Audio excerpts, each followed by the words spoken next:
Lectures. We are in the second unit in this quarter, and the unit is entitled Refinance, Ancient Wisdom for Modern Money Management. And this week we're looking at Make Arrangements Cautiously out of Proverbs 22 and Proverbs chapter 6. The point of the lesson being avoid financial obligations that could sink you. Now this lesson has a lot of good information in it, but it's pretty compact, and I'm going to find it probably difficult to fill up the entire class time with the lesson. So I'm hoping to have a lot of good conversation that'll take us up to the ending time. Let's start with chapter 22, verse 7, where it says that the rich rule over the poor and the borrower is a slave to the lender. Now, in the context of ancient Israel, the original hearer, the original reader here of this text could imagine this in a very literal sense. Because then if you got into debt, you couldn't get yourself out of it, you could actually sell yourself into slavery to pay off that debt. And so the image of slavery was picked up on by the Israelites. You know, they had been slaves in Egypt for many generations. They had been freed from that. God had delivered them. And so the point here is, guys, you were, as a people, you were in slavery. Don't get back into it. You know, you were once slaves of Egypt. Now don't be slaves of money. So now in the U.S., of course, we don't have debtors' prisons, but the figurative interpretation really still holds here.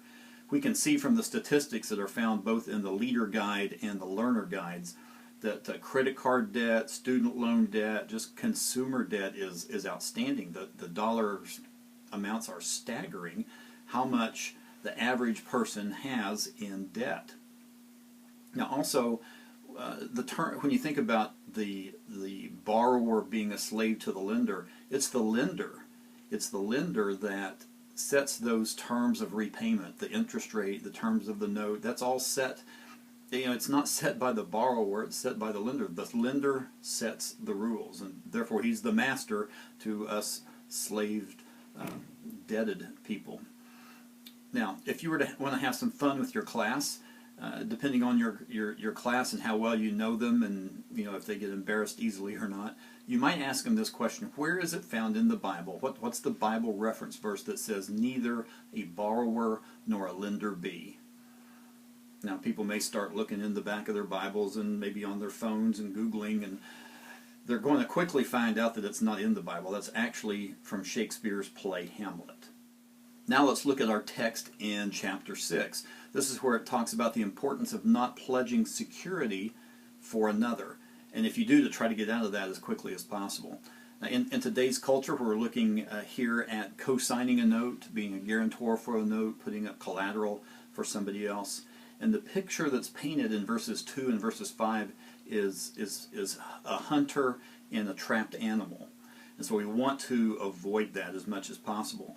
And if we do find ourselves in that, and especially if the person whom we are guaranteeing or putting up collateral for, if they start to default, we are to go to them. We are to be relentless in getting them to pay back their original note. Because, of course, that's going to go against our credit score and just a whole host of issues there. So, if you remember, the point here of the lesson is to avoid financial obligations that could sink you. There's a whole lot of ways that can happen.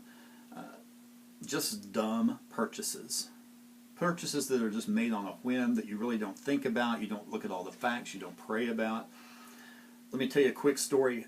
Probably about 25 to 27 years ago, a fairly young married, the family is just starting, you know, we just bought our first house, and I really wanted a little pickup. I really wanted a little pickup. And so we're driving around looking at different car lots, and we come on this car lot, and the used car salesman is a typical, stereotypical used car. I should say stereotypical, not typical, because he was high pressure, actually got down on his knees and begged us to buy this vehicle.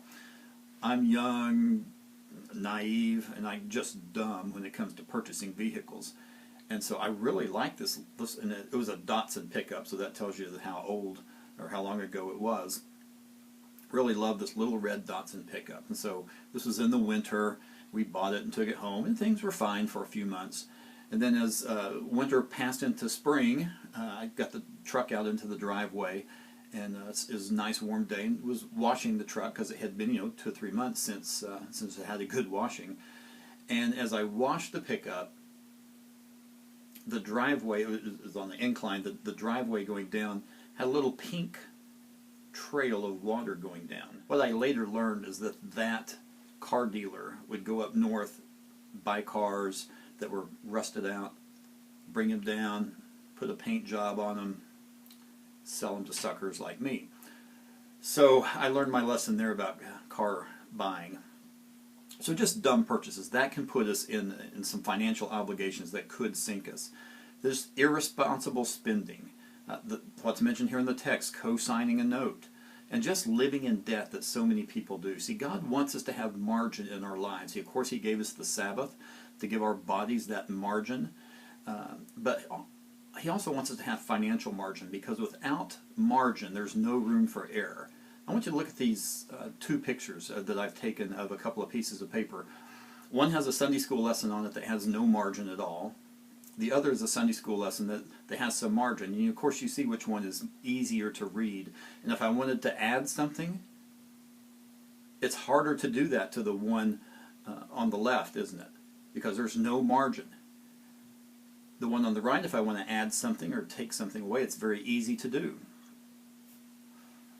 You see, that's kind of like that with our financial lives as well. When there is no margin in our financial lives, when something else comes up, when an alternator needs to go into the car, or the baby has to be taken to the doctor, that just throws us deeper into debt. And so God wants us to have margin both in our physical lives and our financial lives as well. Now, several from our church went through the Dave Ramsey course, Financial Peace University, and a lot of great stories have come out of that about people who have gotten out of debt or are on their way out. So that's something that you might think about going through. So in your class, you might ask for testimonies of people who have climbed out of debt, whether that's going through Financial Peace University or just on their own, and how they stayed there. And maybe that could fill up some class time. But it's also good for people to share their story about the lesson and how that is applicable to them. Now let's remember the point of the lesson. The point of the lesson is to avoid financial obligations that could sink you. And to me, the way to get that point across is the one word, contentment. And we looked at this back in our study in Matthew just a few weeks ago about being content with what we have.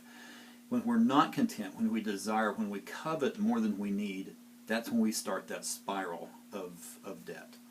So that's all I have for this week. I hope you have a great Sunday school lesson.